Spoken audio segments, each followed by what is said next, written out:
Nama saya Budiono, pangkat Brigadir Polisi Kepala dan tugas di Satuan Polres Musirawas, Polda Sumatera Selatan. Dan saya ditugaskan di Satuan Binmas Polres Musirawas sebagai Babin Kamtibmas. Saya pada tahun 2016 ditugaskan oleh pimpinan untuk menjadi Babin Kamtibmas di wilayah Kecamatan Sukakarya. Kami sebelum bertugas di Kecamatan Sukakarya tentunya mendapat bekal dari pimpinan tentang visi dan misi sebagai Babin Kamtibmas. Setelah sampai di Kecamatan Sukakarya, tentunya kami menemui suasana yang baru dengan berbagai macam karakter masyarakat, karena di Kecamatan Sukakarya itu masyarakatnya berbeda-beda suku, tapi mayoritas orang Jawa, tetapi ada sekitar 30% masyarakat di Kecamatan Sukakarya adalah masyarakat pribumi.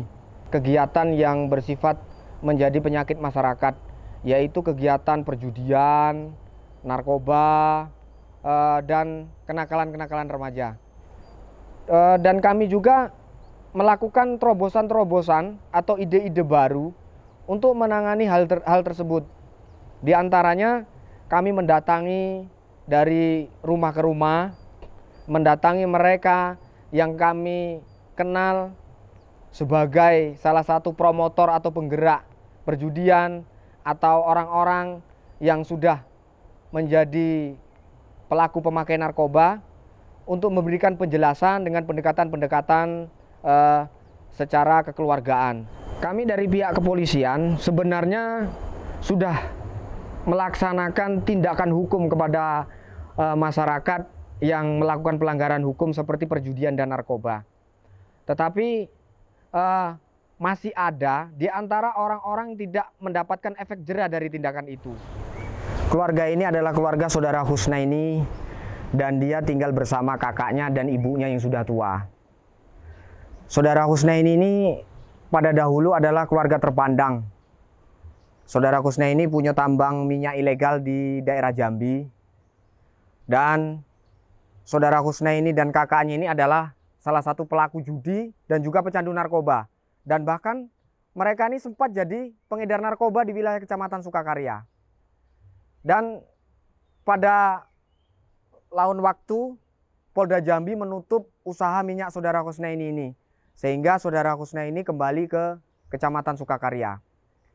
Dan dalam perjalanan saudara Husnaini ini mengalami musibah, yaitu kecelakaan jatuh dari sepeda motor dan dirawat di rumah sakit saat itu. Dan setelah pulang ke rumah, proses penyembuhan sakit, di dalam keluarga saudara Husnaini terjadi guncangan, yaitu istri saudara Husnaini minta dicerai, dan ekonomi keluarga ini sudah semakin hancur dari hari ke hari. Sehingga keadaan ini menjadikan psikologis saudara Husnaini ini sangat memburuk. Sehingga keputusasaan dan harapan yang tipis dengan kehidupan ini selalu menghantui di dalam kehidupan saudara Husnaini ini.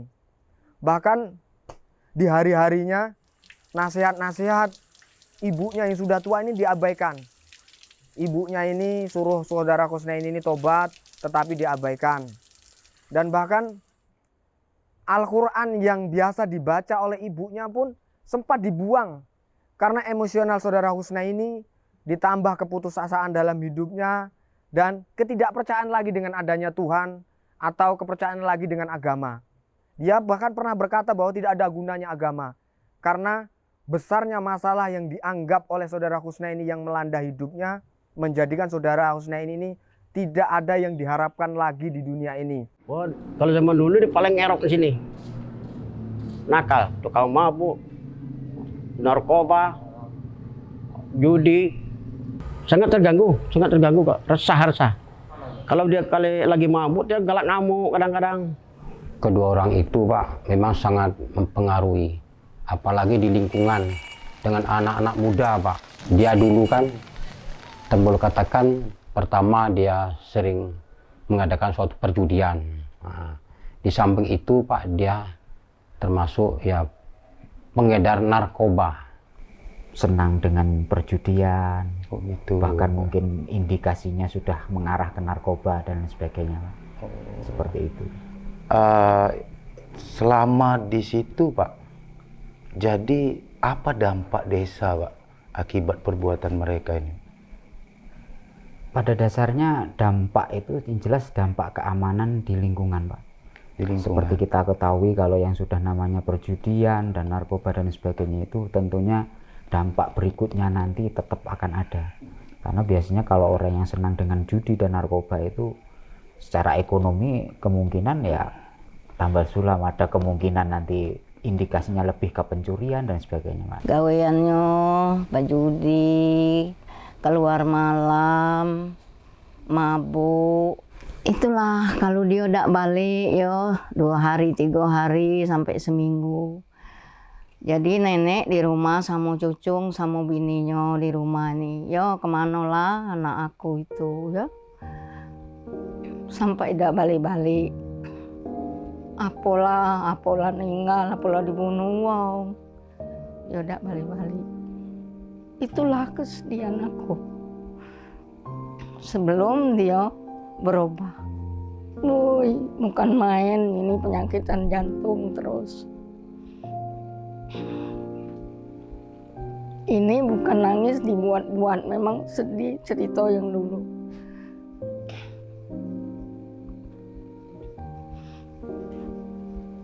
Kalau balik, udah kadang berantem sama bininya, ribut kan. Jadi nenek nih tahu dewek lah, wong lah tua. Kalau anak tuh udah akor tuh, macam mana lah. Ya karena aku di sini usaha datik lagi, jadi aku usaha yang jual narkoba sebenarnya kan. Ada kasus buronan. Jadi nyusul kakak ke Jambi. Memang sebelumnya kakak tuh pernah ngajak. Waktu itu aku udah galak. Dia sering ngajak kakak waktu ke Jambi. Aku udah galak karena belum ada masalah. Jadi setelah ada masalah kepepet. Aku nyusul ke Jambi. Ya tahun 2018 2019 pernah di Jambi. Ngempor minyak itu. Pernah punya sumur rewek lah. 4 ekor. Ya sempat lah, kalau dihitung hasil tuh ya lumayan. Kalau normal tuh 4 juta sehari dapat. Memang teman tak terkumpul duitnya, namanya aku dewean. Nah kecelakaan itu setelah di sana razia besar-besaran. Razia di sumur minyak itu. Sempat penutupan. Bawa modal, bawa mobil, sempat bawa mobil 2, bawa modal ke sini. Ngebor lah di sini balik tahun 2019 akhir, ya tak? Nah, sini tidak berhasil. Nah, itulah aku kecelakaan. Bukan ngasil tambah bawa nyamuk. Di sini tak ketik minyaknya, modal habis kalau mobil tergadai. Sampai terakhir aku kecelakaan. Hampir mati operasi di Linggau tuh. Seminggu disupirin. Habis modal datik lagi. Itu nak buka usaha datik. Bini memang lalamu datik. Anak bisa pisah memang. Nah, jadi bangkrut ngebor itulah rasanya paling mentok. Dia sempat nyantai pikir nak bunuh diri, dia sempat nak dipikir nak ibaratnya gawe dak keruan nak nodong besar-besaran mati dem, ya sempat. Habislah datik pikiran baik lagi. Ada suatu kejadian jam 4 subuh tuh tiba-tiba dia terbangun dari tidurnya. Dan waktu dia terbangun, dia melihat ibunya sedang sholat. Nah sudah itu, hal tersebut terjadi di hari berikutnya. Dengan jam yang sama, saudara Husnain ini terbangun lagi. Dan melihat ibunya sedang sholat. Nah, hal ini terjadi sampai 3 kali. Dan yang terakhir, saudara Husnain ini bercerita kepada saya, tiba-tiba di hatinya itu ingin tergerak untuk mengikuti ibunya sholat. Tetapi karena saudara Husnain ini tadi tidak bisa sholat dan belum pernah sholat sama sekali, ia merasa bingung. Yang pada akhirnya dia ya sudah ikut ibunya sholat aja di belakang. Apa yang digerakkan ibunya, dia gerakkan. Ibunya sujud, dia ikut sujud. Ibunya tegak, ia ikut tegak. Dan itu berjalan dari hari ke hari. Ya mungkin karena waktu itu aku namanya mentok ya. Mentok, duit tak kate, usaha tak kate, bangkrut, ada. Jadi aku rasa tidur itu tidak bisa tidur. Terbangun, malah tidur tengah hari, tengah malam tuh dem terbangun. Jadi bangun jenguk mama sembahyang, karena mama tuh sembahyang terus. Aku jenguk berdoa, dia sembahyang tuh lama, dia tuh sujud. Mak tuh kalau nyengok aku tuh cak terbeban. Jadi aku tuh merasa, wah, akulah nyensaro mak juga pikiran mak memang. Jadi timbul pikiran aku tuh nak nyenangi hati mak. Walaupun aku lah habis-habisan, jadi mak tuh aku tahu kalau aku galak berubah dia pasti lebih dapat duit semiliar dia tuh senangnya. Kalau nyengok aku dengan kakak ini berubah, dia senang pasti. Aku tahu itu waktu itu. Jadi aku terpikirlah milu sembahyang, nak belajar ngomong sama mak, untuk belajar sembahyang gitu mak. Nah dia senang. Tapi itulah aku ngomong karena aku belum baca nih, memang belum baca. Itulah kata mak pokoknya nggak di sebelah benar. Sebenarnya kan tidak boleh di sebelah Tino gitu, cuman namanya belajar. Ya kok aku kadang nyengok duduk tuh be. Kadang salah. Belum bisa nih. Salah. Sebelum saya datang ke rumah dia, dia sedang berdebat dengan kakaknya tentang tata cara sholat. Itulah yang bikin saya terkejut karena orang ini yang maaf ngomong selama ini dikenal sebagai tukang judi, pemakai narkoba.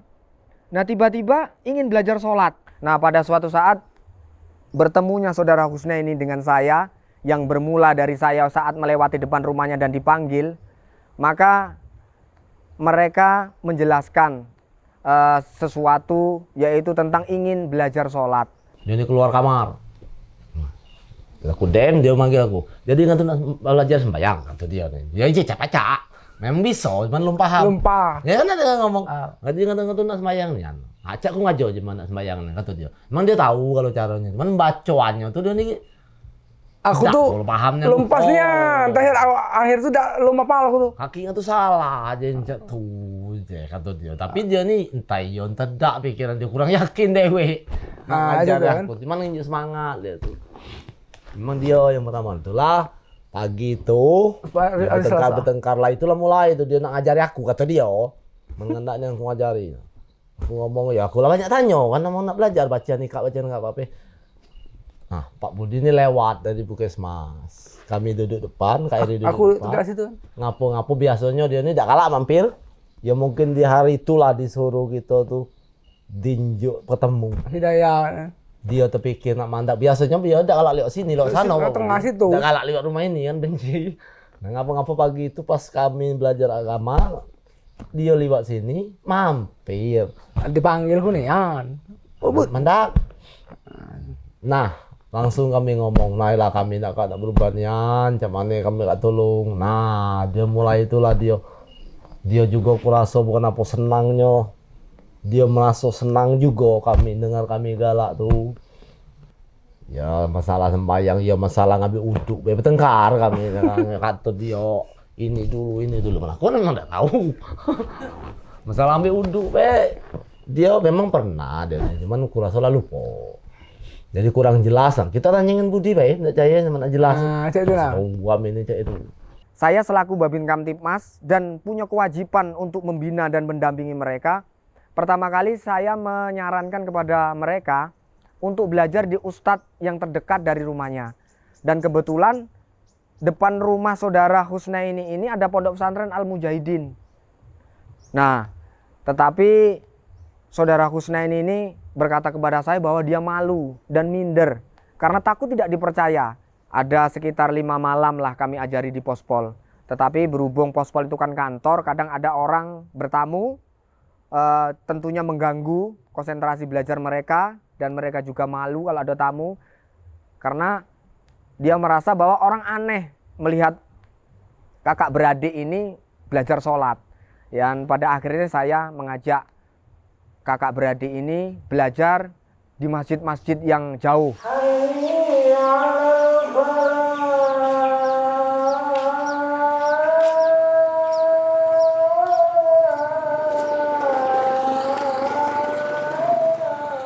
menak baju tu beong rame kan malu. Itulah pergi ke masjid Terang Satu kita kerja tuh. Ya itu diajak Pak Budi. Diajak Pak Budi. Dia yang milih tempat Oyong, biarlah kamu, aku tahu Oyong, kamu tuh malu rame katanya. Tuh cari yang tempat sepi biar kamu tuh udah malu, ya Pak Budi lah yang itu. Tengah malam itu Kak. Oh, iya, sampai jam 1:30, jam 1 ayo nih. Wah, memang oleh karena yang ngajar juga benar-benar nak ngajar, kami juga benar-benar mungkin tunjuk hidayah kata wong mungkin waktu itu kan kami tidak tahu, kata Pak Budi mungkin kamu dapat hidayah Yong. Nah, jadi sama-sama tahan lah istilahnya kan, tidak katik doping apa-apa, semalam-malam tidak tidur jam 4, jam 3 bisa tahan pencerahan. Tapi dengar Pak Budi cerita masalah agama tuh semangat aku tuh. Ya, masuk pas termasuk Masuk, nyambung apa itu. Ya ketemu nian dengan selanya dia tuh. Belajar cara sembahyang, dem tuh sholat qobliyah apa ba'diyah. Nah itu sudah itu ya diajari kalau sudah subuh ndak ada ba'diyahnya, sudah asar ada ba'diyahnya. Sebab aku pernah itu sebelum belajar, lah tegak aku di masjid besar ini, di Masar itu, lah nak sampai nanti oh yang ndak kati demorong aku. Nah itu padahal memang ndak boleh kan yang sudah dia sudah asar itu memang belum tahu waktu itu. Memang banyak lah yang memang belum tahu galau. Dan selanjutnya saya bicara dengan mereka, Yong, sekarang kamulah dianggap bisolah pada umumnya untuk sholat. Jadi ke depan lebih baik kamu sholat di masjid. Tetap saya yakinkan dalam arti harus percaya diri, saya memberikan kepercayaan diri kepada mereka untuk tampil ke publik. Dan akhirnya mereka siap. Pokoknya Yong, kamu harus tahan-tahan ke rasa malu kamu. Mudah-mudahan 3 hari kamu sholat di masjid, rasa malu kamu ini sudah hilang. Dan kamu percaya diri untuk tampil bersama orang-orang di masjid.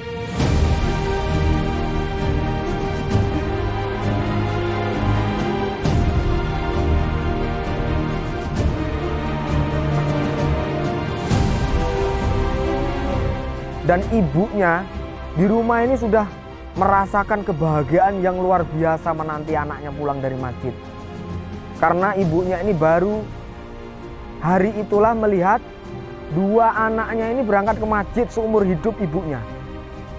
Nah setelah selesai ibadah sholat Jumat mereka pulang ke rumah.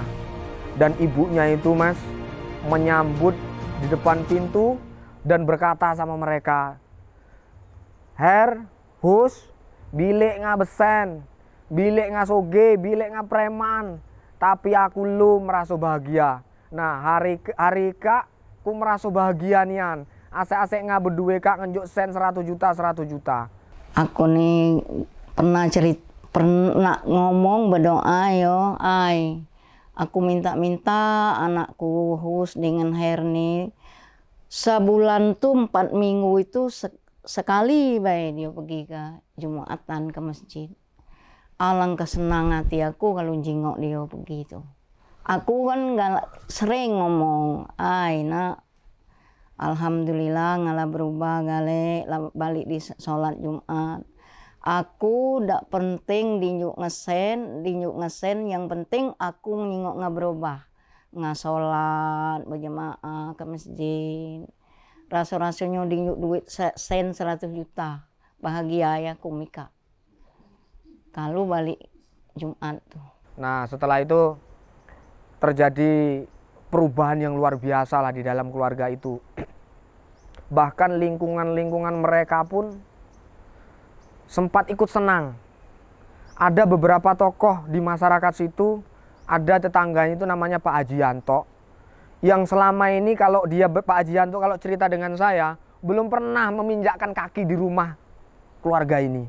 Karena Pak Haji Yanto ini memandang pokok sangat risih lah lihat 2 orang ini karena tingkah dan kelakuannya selama hidupnya.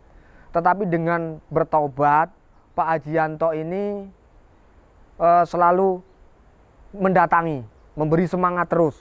Nah bahkan Pak Haji Yanto ini saking senangnya sempat dibelikan tanah.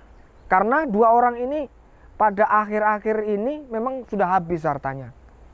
Rumah aja numpang di tanah pasar. Nah Haji Yanto ini memberikan sekapling tanah karena senangnya melihat mereka berubah. Hubungan keluarga nggak ada dengan Haji Yanto ini. Semenjak mereka itu dia bertobat, alhamdulillah kalau menurut saya itu besar sekali keuntungan kami sekeluarga, Pak. Pertama, kami juga terhindar dari kejelekan. Nah, yang kedua, alhamdulillah kan kami juga seperti anak-anak kami bisa terhindar, Pak. Nah, disitulah kami bisa memberikan suatu tanah. Alhamdulillah, Pak, seperti anaknya kan sudah saya usahakan untuk sebagai security sini depan di bank. Nah itu, Pak. Jadi itulah sebagai hadiah kami. Dan ada juga orang lain, tokoh masyarakat lain seperti Pak Haji Topik, itu tetangganya. Baju dibeli sampean. Lihat kedua orang ini tobat itu, Pak, melok seneng lah tetangga-tetangganya. Baju, butuh duit dikasih. Karena saking senengnya. Saya bilang dengan dia, Her, kalau dulu saya ngelihat kau ini, lebih baik aku ngelihat pada melihat kau ini. Suka ngelihat pada ngelihat kau bilang. Tapi sekarang kau sudah tobat, kau baru kan sekarang kau anggap saudaraku sendiri sebelangan. Nah kan sekarang kau tobat, ini sarung sholatlah, ini baju sholatlah. Ya sekarang bilang, Her, kau tobat beneran. Kalau tobat beneran kau, sesungguhnya Allah senang dengan orang bertobat. Senang orang bertobat. Allah menunggu orang bertobat. Nah, sekarang kau tobatlah, sholatlah ke masjid, ini sarung, ini baju, ini peci. Oh, dulu sangat benci sekali kok. Lihat perangai itu, selalu meresahkan masyarakat. Nah, pernah lihat, suka daripada lihat dia. Nah, sekarang kalau nggak ketemu satu hari saya rindu. Saking senangnya. Pertama dia senang dengan ibadahnya, dengan senang dengan imannya. Alhamdulillah Pak, kalau saat ini kayaknya beliau yang bersangkutan itu berdua itu terutama itu betul-betul kalau istilah kitanya itu sudah taubatan nasuha, Pak. Ya, mungkin kita ketahui yang bersangkutan saat ini alhamdulillah sudah rajin kalau di masjid untuk sholat jamaah dan sebagainya.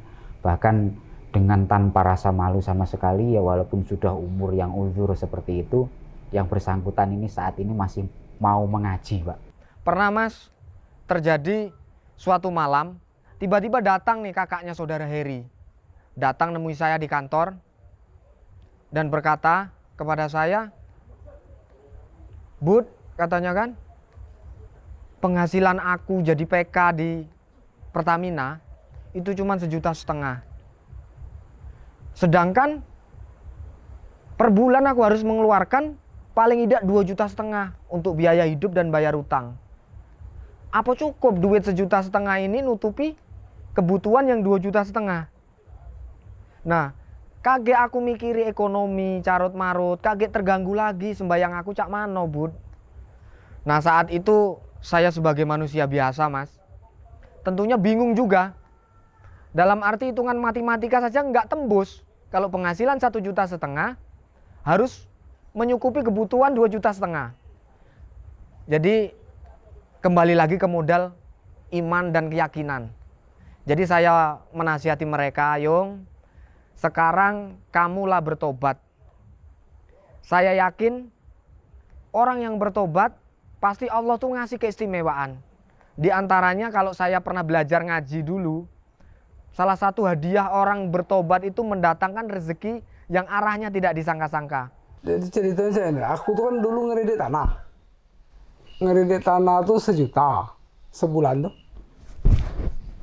Nah, gaji singone min aku tuh dalam per bulan. Jadi cak mana dalam sebulan kak min aku. Jadi lama proses itu kan.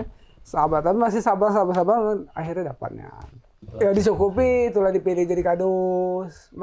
Aku nyalon jadi kadus. Ada jalannya setelah berubah. Pak Budi sering ngomong, dia yakin Beyong pasti ada rezeki yang tidak terduga. Tapi dalam pikiran aku, tidak logika sebenarnya. Kalau rezeki tidak terduga itu bisa terjadi. Karena pikiran aku rezeki itu kalau tidak dicari kan tidak mungkin dapat, kadang itu mikir tuh. begawi tak kan lain men begawi rezekinya bulan depan nunggu gajian kan bisa. Yo jadi pikiran juga. Sampai-sampai saya itu dalam hati berdoa, ya Allah, saya orang Jawa, jadi saya pakai tata cara doa saya orang Jawa, ya Allah, sampean sing dadi pencipta alam jagat iki, sing iso ngkei rezeki, sing iso mutusnya segala sesuatu. Nah jadi saya yakinkan, saya tumpukan hanya harapan hanya kepada Allah. Bagaimana caranya tobat mereka itu selalu istiqomah. Innal ladzina kafaru bi ayatillahi lahum adzabun syadid. Walladzi anzala 'alaikal kitaba minhu ayatun. Tapi ternyata memang Pak Budi ngomong kalau kita lagi pening mentok nanti yung coba-coba lah yung kata dia salat tahajud berdoa apa yang keluhan ngatu yung je dem sembayang tu doa lah aja minta lah mudah-mudahan ada rezeki tidak terduga aja. Ada lagi saudara Kusnaini pernah kejadian suatu hari anaknya itu, saudara Kusnaini kan punya anak SMA kelas 2 waktu itu, dan saat itu anaknya minta duit. Anak yang paling tua saudara Kusnaini ini minta duit kepada saudara Kusnaini sebanyak 200.000 karena ada kebutuhan untuk daftar ulang di sekolah. Nah saudara Kusnaini ini saat itu memang benar-benar tidak ada uang, Mas. Dan itu mengadu juga kepada saya, Cak Mano, Mas, sambil nangis saudara Kusnaini itu, aku ini tidak kate duit nian, sedangkan anak aku minta duit. Inilah yang jadi beban pikiran aku selama ini. Dikala keluarga aku membutuhkan aku tidak pacak apa-apa. Pegawaian tidak kate, penghasilan tidak kate. Nah jadi harus Cak Mano. Nah saudara Kusnaini sambil nangis, Mas. Sambil nangis bercerita kepada saya. Tapi saya selaku pembimbing mereka, tentunya tidak langsung saya kasih uang walaupun saya ada uang saat itu. Karena mereka ini harus dibuat suatu keyakinan, dalam arti benar-benar tobat, benar-benar yakin bahwa dengan tobatnya ini mereka menemukan jalan keluar di setiap masalahnya. Jadi saat itu saya hanya menyarankan, Yong, coba nanti malam kamu itu sholat tahajud. Nanti malam kamu sholat tahajud, minta apa yang jadi hajat kamu. Saat saya setelah menasihati saudara Kusnaini, dalam hati saya ya tetap sangat memohon dan selalu berdoa kepada Allah agar apa yang menjadi sholat hajat saudara Kusnaini dikabulkan. Karena saya berpikir kalau sampai doa ada yang tidak dikabulkan dan sampai mendatangkan kekecewaan di saudara Kusnaini, saya khawatir imannya turun dan tentu menjadikan tobatnya rusak lagi dan kemungkinan bisa kembali ke jalan yang tidak benar lagi. Nah singkat ceritanya, keesokan paginya, Mas, sekitar jam 10, saudara Kusnaini ini nelpon saya dan sambil berteriak, Mas, Allah sayang sama aku, Mas, katanya. Allah sayang sama aku, apa yang jadi kehendak aku yang ku sampai ke semalam terturut, Mas. Hari ini Pak Mustar datang ke rumah ngasih duit 200.000 sesuai dengan apa yang kami butuh ke. Sambil menangis, sambil berteriak, nelpon saya, Mas. Nah, jadi ujiannya tuh kita perlu duit 200 mendulu dikit, 200 kalau kita nak nyari duit haram tuh ya. Tapi waktu itu aku kan berusaha nian nak benar-benar aku buktikan nian. Bisa ndak ada nian ndak memang yang namanya Tuhan tuh istilahnya bisa bantu. Tapi memang ya mungkin itulah juga nguati iman, nguati kepercayaan. Yang ngapa-ngapa ya ada yang ngasih, ndak nanti tahu apa-apa, ketemu, nah katanya kau nak beli rokok. Untuk apa? Lah ambil lah kau nak beli rokok. 200.000 pas keperluan anak aku tuh. Memang Pak Budi ini kalau dukung kita tuh bukan ndak itu. Kalau nak dia bantu aku tuh mulai dari duit rokok aku ndak merokok dikasih itu kan penemanian itu. Cuman yang terjadi kenangan nian tuh karena perlu nak lebaran Lebaran Idul Fitri tidak salah. Dia main, aku kan curhat sama dia kan. Piye Yung lebaran, waduh Bud, aku mendingan ngopo Yung. Ya cukup bukan apa anak tahu dewek menak lebaran Bud, piye. Apa sampean jarak aku kan piye. Dak cukup menang kita aja belum anak dan aja kulung katiin dibeli. Nah itu. Nah tempat belum dikasihnya waktu itu. Aku cerita waktu malam tidak salah. Dia tahu tapi aku pening lebaran itu kan tak ketik untuk walaupun anak tak minta kan gitu kan tetap terpikir. Nah besoknya datang Pak Budi. Nah, Yung bawa amplop. Iki jane Yung rezeki nggak terduga. Jadi kenapa? Aku ki jane nggak enak niat kayak sampean tapi ngapa-ngapa kok kepikir sampai sampean. Jadi amplopnya wis berarti rezeki sampean ki iku bocah-bocah Yung nunjuknya duit 500. Jadi senangnya waktu itu tuh termasuk kuanggap berkah kan, berkah mungkin dari taubat itu. Masa-masa itu dinjuk duit 500 nak lebaran itu datik gawe itu. Wah, senangnya kan bukan main. Itulah Pak salah satu upaya kita dari pemerintah desa yang sangat didukung sekali dengan kepolisian, terutama dari Babin Kamtibmas yang dalam hal ini waktu itu dipimpin oleh Bapak Budiono dan kawan-kawan yang ada di Desa Ciboldadi. Dengan lantaran atau wasilah daripada beliau, itu pendekatan masyarakat yang ada di itu terutama dengan Bapak Heri dengan Bapak Husnaini ini, alhamdulillah saat ini yang bersangkutan itu kayaknya memang benar-benar taubat, Pak. Ya, pertama kenal Us dan Heri. Pada waktu itu ada seorang anggota polisi menyerahkan 2 preman. Katanya suruh dididik, mengaji, dan diajari sholat. Pada waktu saya belum kenal itu siapa. Tapi saya tetap terima karena tujuan saya mendidik dan melatih supaya menjadi lebih baik. Semua yang dititip paling anak-anak kecil yang belum bisa ngaji ini baru pertama kali saya dititipin orang sudah punya keluarga, sudah punya cucu, diantar ke sini. Dari saya kesannya terharu, kok masih ada mantan preman mau mengaji. Jadi semangatnya luar biasa. Mereka berdua belajar ngaji dari mulai nol, dari mulai alif baik saja nggak tahu, sampai sekarang alhamdulillah sudah bisa baca Al-Quran walaupun masih grotal-gradul. Alam taro kaifa fa'ala rabbuka bila bi ashabil fil. Pada waktu saya mengajar mereka berdua, memang ya beda dengan mengajar orang sudah dewasa dengan anak kecil itu beda sekali. Apalagi dia masih nol. Pada waktu mengajar ngaji, mereka itu nggak malu. Tanya anak kecil, ini huruf apa? Ternyata ditanya itu huruf ba. Padahal ba anak kecil sudah lancar semua. Ba. Pada waktu subuh, ya terutama subuh, imamnya kunut, mereka berdua sujud. Jadi mereka langsung nengok ke samping, oh ternyata mak belum sujud, berdiri lagi.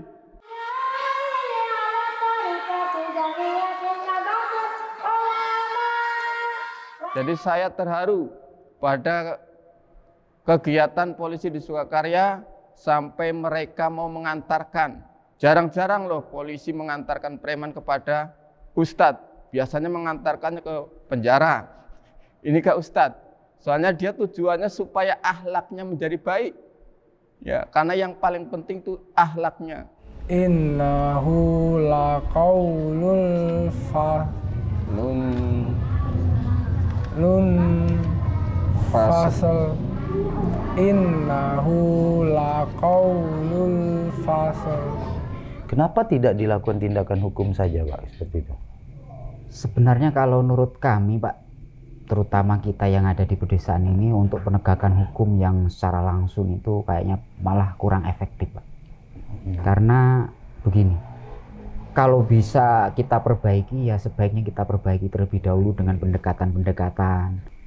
Intinya karena kalau pendekatan di kemasyarakatan itu hasilnya akan lebih ketara, Pak. Kalau kita penegakan secara hukum langsung seumpamanya memang pengaduan dengan kepolisian dan langsung ditindak secara hukum, ada kemungkinan nanti setelah dia bebas justru malah lebih parah dari yang seperti itu, Pak. Itu sudah pernah ada terjadi di desa itu? Pernah, Pak. Kebanyakan kalau namanya penegakan hukum, dia begitu kembali di masyarakat itu tidak akan lebih baik dari yang ini. Tapi alhamdulillah kalau yang dilakukan dengan Pak Babin Kamtibmas selama ini, terutama kepada Bapak Herawanto dan Pak Hus ini, itu kayaknya lebih efisien, Pak, hasilnya dan lebih terlihat nyata seperti itu. Dan tentunya ini menjadi pengalaman dan pelajaran juga bagi kami Babin Kamtibmas, bahwasanya bukan satu-satunya cara untuk menghentikan suatu perbuatan jahat atau orang pelaku-pelaku pelanggar pidana dengan menegakkan hukum, itu bukan cara satu-satunya. Ternyata ada cara yang lebih baik, yaitu cara pendekatan dengan masyarakat, sehingga masyarakat itu mengerti dan benar-benar sadar.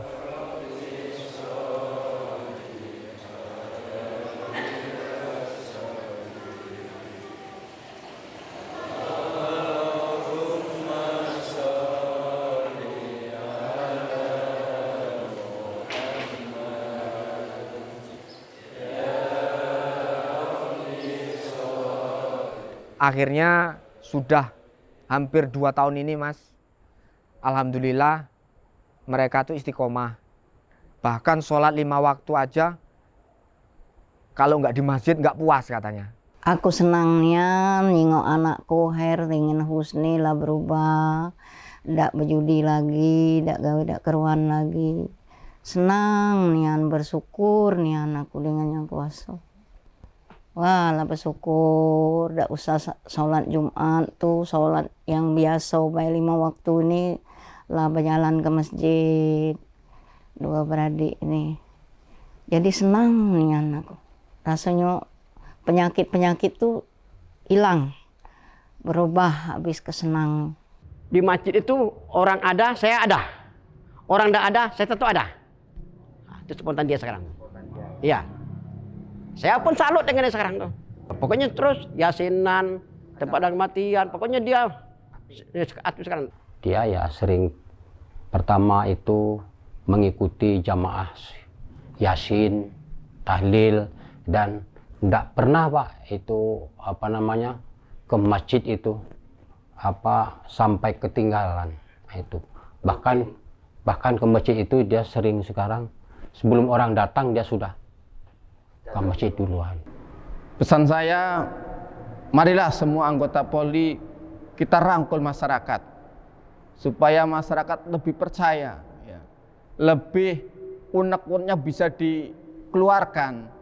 Maka dari itu semua polisi kita rangkul masyarakat, jangan sungkan-sungkan, karena masyarakat butuh pendekatan, ya, bukan masyarakat yang dekat polisi, tapi polisilah dekat dengan masyarakat. Kalau masyarakat dekat polisi takut, tapi kalau polisi mendekati masyarakat, otomatis masyarakat senang.